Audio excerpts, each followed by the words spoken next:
There have been many of them. I'm sure the competition is fierce, but I have a hard time thinking of a more horrific one than Mao's Cultural Revolution. This is one that's not widely taught in American schools, mainly because American schools are full of dirty communists and they don't want you to know about it, but it was a horrible affair.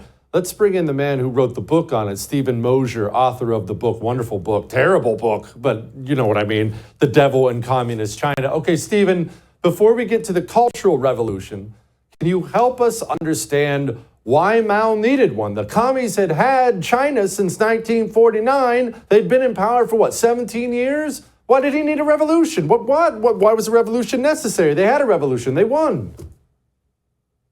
Well, this was factional fighting within the Chinese Communist Party. This was an effort by Chairman Mao to recover his power and prestige that he had lost because of 15 years of mismanagement of the Chinese economy. Remember, they took power in 1949, to be sure, and then they persecuted and killed the landlords, so-called, the rich peasants. They prosecuted and persecuted and tortured and killed millions of people who were formerly with the nationalist regime, who had been in the government of that earlier ruler of China.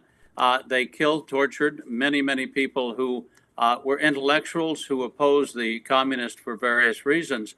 And then Chairman Mao launched the great proletarian, Great Leap Forward in 1957, forcing 600 million villagers into huge people's communes. That ended in an absolute disaster. 45 million people died in the worst famine in human history from 1960 to 1962.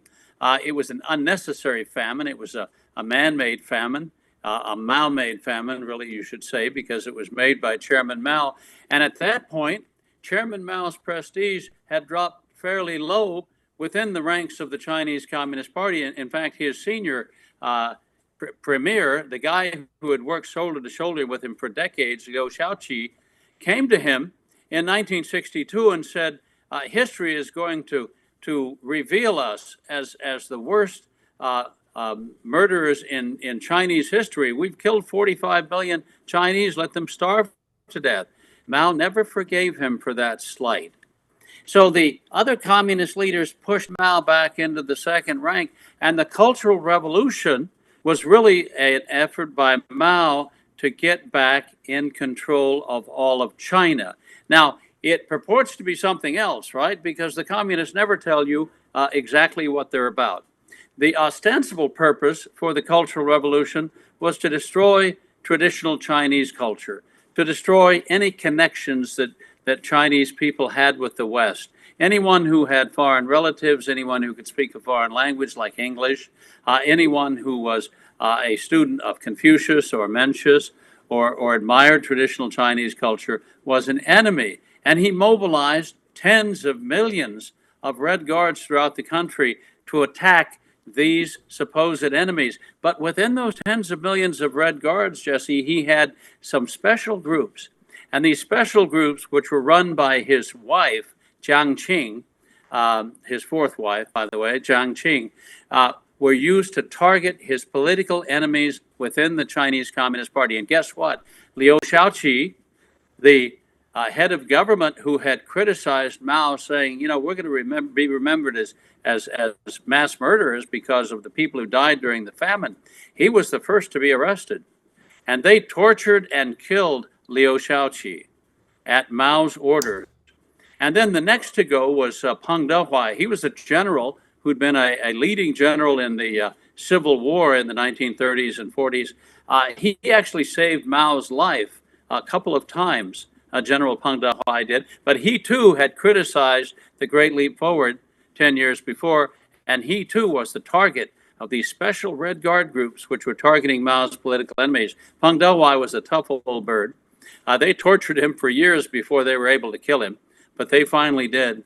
And then there was Premier Zhou Enlai. Now, Zhou Enlai had purported to be loyal to Chairman Mao during the Great Leap Forward, but he too had questioned some of the policies, and that was enough to get him killed by Chairman Mao. Actually, not outright. This was killing without shedding blood, because what happened with Zhou Enlai, the longtime premier, that people will remember because he's the one that Henry Kissinger, met with on the first secret trip to China. So Zhou Enlai had bladder cancer, and the doctors came to Chairman Mao and said, Zhou Enlai, Premier Zhou has bladder cancer. We need to treat it immediately. And Chairman Mao, remembering that Zhou Enlai had once slighted him, said, no, don't treat the cancer. Let it spread. Don't tell Premier Zhou that he has cancer. Let him die. The Cultural Revolution resulted in the deaths of 20 million Chinese, resulted in the deaths of 100 million others. It led to some really terrible things like political cannibalism. Now, there had been cannibalism before in Chinese history during the Great Leap Forward. People were starving to death, and there were credible reports of people eating the dead bodies of neighbors. But in the Cultural Revolution in 1966, 67, and 68, there was political cannibalism, not caused by hunger, but caused by a desire to absolutely humiliate one's enemies in the party, Mao's enemies in the party. And so they would not only torture and kill their political victims, the enemies of Mao, they would actually desecrate their bodies by cutting them open and parting out the pieces to the other Red Guards. Political cannibalism. Now, Mao once famously said, a revolution is not a dinner party, but in the Cultural Revolution, Jesse, it almost became one. Good grief.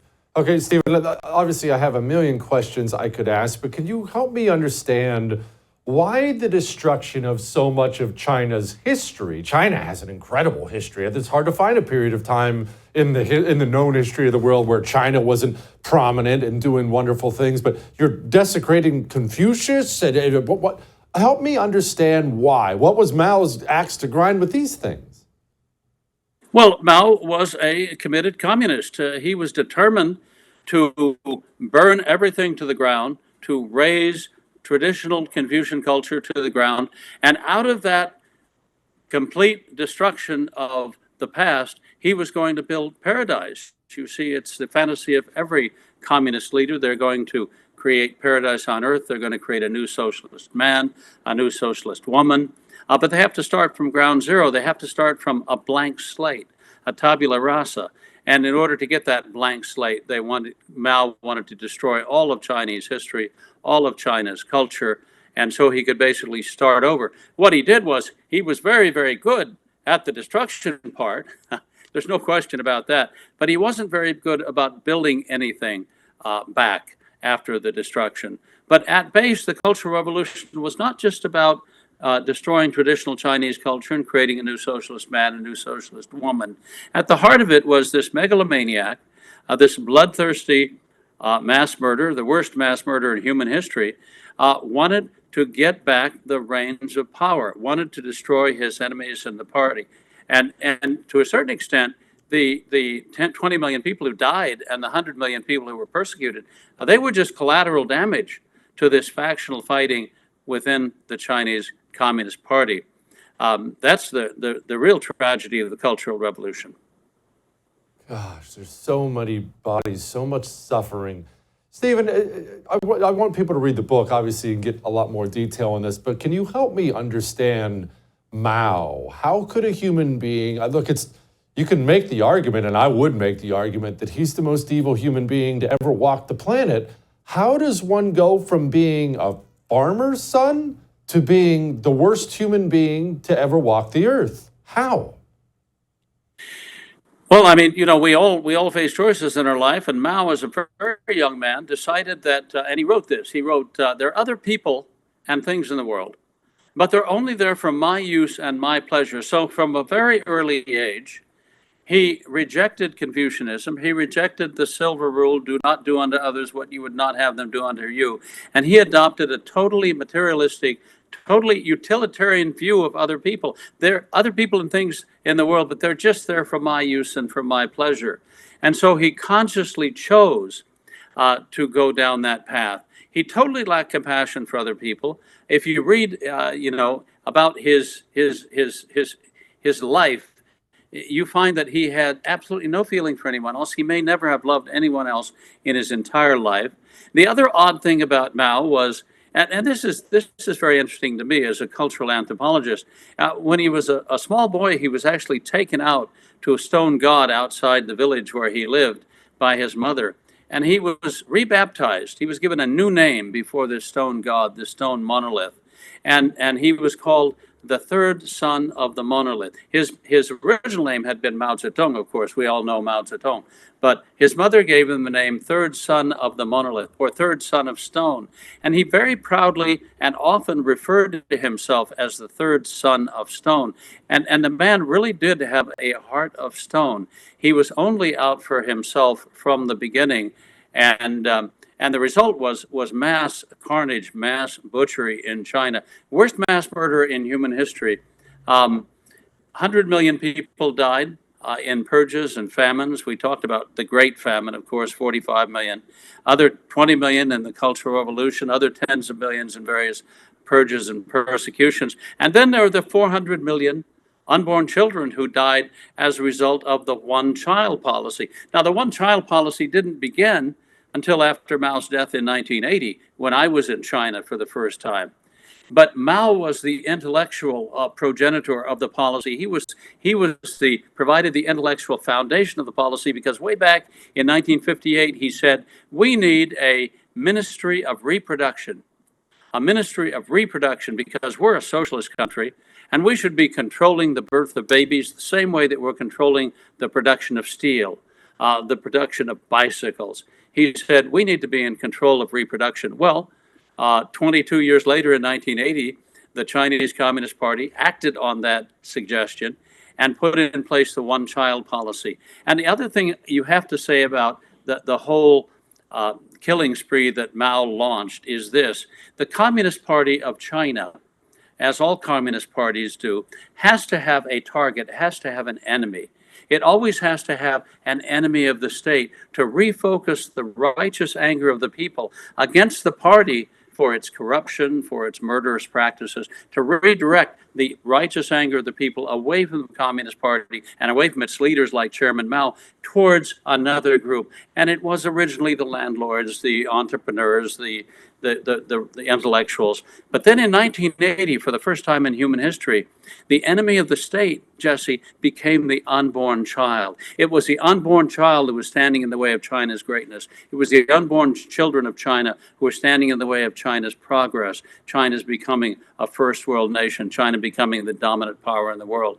And on this altar, which kind of in a symbolic way is similar to the old altars in which the Canaanites and the Philistines and the Aztecs practiced human sacrifice.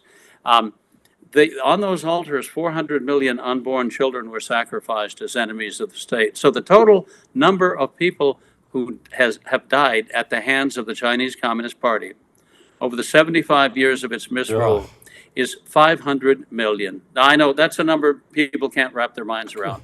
But every one of those was a living, breathing human being. Every one of those had human dignity and innate human dignity, and had their life torn away from them by this system and by this megalomaniac, this paranoid killer who was running it.